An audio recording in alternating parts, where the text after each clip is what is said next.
dagaalka cidiya ku dagaalanka ee aad wadana wax milgaha Soomaalinimada madaxtinimada jiritaanka ummadnimada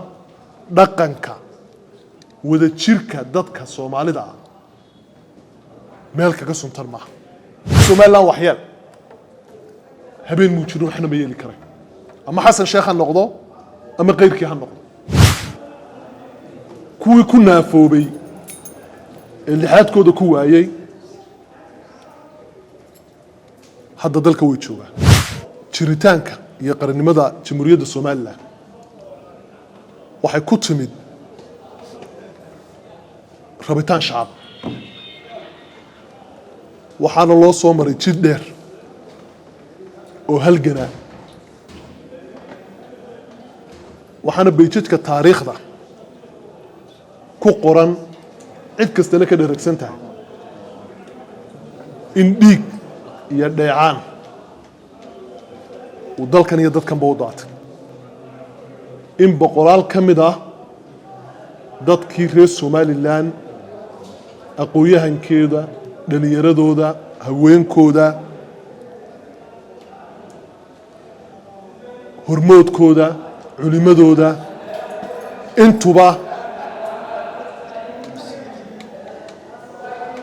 ay ku dhinteen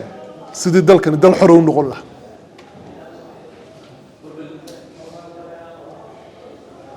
jidka dheer ee jiritaanka jamhuuriyadda Soomaaliland loo soo maray ee dhimashada iyo dhaawaca iyo dhibta burbur ee dal iyo dadba u dhacay wax dhayala ma yahay kuwii ku naafoobay ee lixaadkooda ku waayay hadda dalka way joogaan markii dalka la soo galay ciddii joogtayna way garanaysaa xaaladdu seexay caasimaddu Hargeysa waxaan doonayaa markaa inaan dib ugu sawiro kuwa u soo bu'aya burburka Soomaaliland barta aynu ka nimid iyo bulshadeenu qaabka ay tahay waxa Ilaahay igu samay inaan ka mid ahaa dhalinyaradii markii birjeex dalka xoreyntiisa la soo galay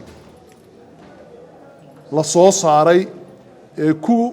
hadaaqayay u dhacay siyaasiyiin dhalay sida dhibicda roob maalintaa waxaan xasuusanaa dhalinyarada qaar naga mid oo nala socotay xafadaas inay anagoo degan oo ka soo baxnay inay ku dhaawacmeen bambooyinkii birjeex hareeraheeda yaala Somaliland waxay sumad u noqotay magaca ummadda Soomaaliyeed marka laga hadlayo 40 sano ku dhawaad jiritaankeenna qarannimo waxaynu ku naaloonaynay deganaansho doorasho iyo dad tashaday iyo dawladnimo sal ballaaran waxay ahayd in Nobel Peace Prize-ka qolooyinka dunida bixiya ay Somaliland laftirkeeda Nobel Peace Prize ku siiyaan anoo imika xildhibaano idinla hadlaya waxa wax Ilaahay aan ugu mahadinaynaa labada habeenimo haddaan soo baxo askari ilaalinayana ma jirto cid aan Ilaahay ahayn oo ka boqonayana ma jirto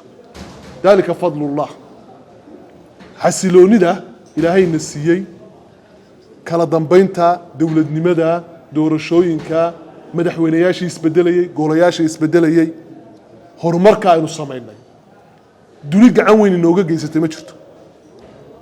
wadooyinkeena inaga sameeysan birishadeenna inaga sameeysan waxbarashadeenna iyo kaabayaasheena dhaqaalaha inaga sameeysan markay sidaa tahay in Somaliland cunaha la qabto in la yiraahdo ma dhaqaaqaysid in madaxa la isaga taago in mucaaridkeeda iyo muxaafidkeeda iyo mudanayaasha golayaasha jooga iyo muwaadiniinteeda iyo muunada guuda calankan iyo ciidankan bal leeyihiin la carqaladeeyo aqlan wa sharcan waxaanu aqbali karayna maaha mudanayaal loo doortay dalkan taladiisa mudanayaal kitaab u maray jiritaanka ummadda somalilan mudanayaal jecel qarankooda mudanayaal maalinta xukuumadda iyadu khaldan tahay farta ku fiiqaya oo joojinaya maalinta quman tahayna quweynaya baa ninka isla Somaliland waxyeel habeen muujino waxna ma yeeli karay ama xasan sheekh ha noqdo ama qeyrkii ha noqdo calankaas barta aanu ku hayno waxa ku qoran kalimatu tawxiid la ilaaha illa allah muhammadar rasuulullah cid ilaahay hoos gashay oo ilaahay wakiilatay oo calanka qaadatay cidda istiraada carqaladeeya iyada cirka roobku dagaalka ciidiyo ku dagaalanka ee hadda maraya in ganacsiga la isku xuna qabateen hadda maraya koona kasta inay soo gasho waxaan doonayaa fariin kooban aan ku gabagabeynayna bartan ka faro wadadka muqdisho madaxweynaha ka markay Somaliland noqoto xasano mucaarid iyo muxaafid mid baanu nahay calankayaga iyo ciidayadana cidii carqaladeynaysa annaga caabiyana horta taa maskaxda ku hay dagaalka ciidiyo ku dagaalanka ee aad wadana wax milgaha Soomaalinimada madaxtinimada jiritaanka ummadnimada dhaqanka wada jirka dadka Soomaalida meel kaga suntan ma siyaasiin wala kala duwanaan karaya laakiin in dagaal ciidiyo ku dagaalana cunaha la isku qabto anu ma garanayo goorta siyaasad noqotay gudahayaga wax badan waan isku qabanaynaa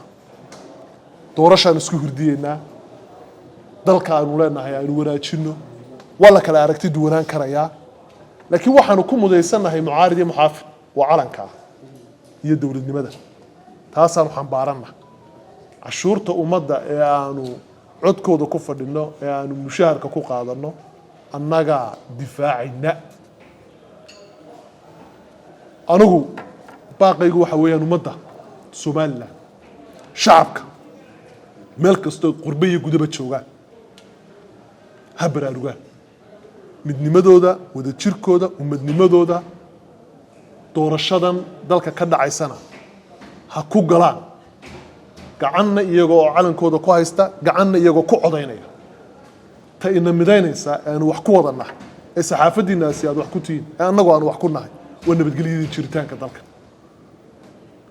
fariintooda markaa waxay tahay waa fariin baraarujin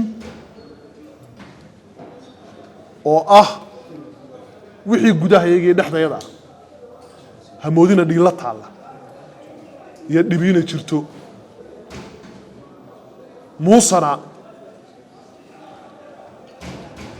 mucaarid iyo muxaafid bay isaga madaxweyne xasan oo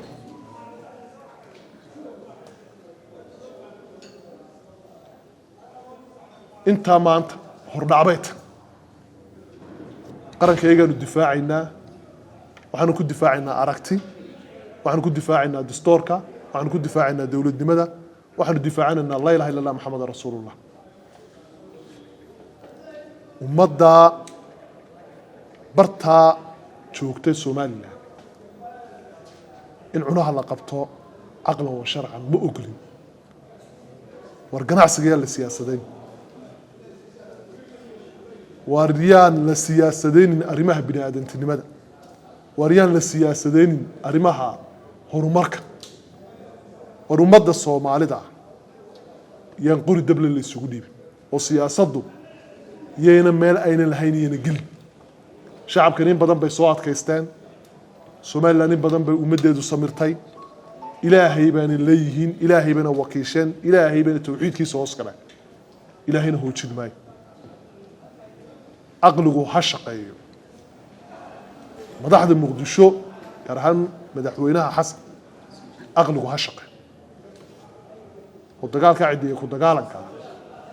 iska daa somalilandna waxba ka qaadi maysa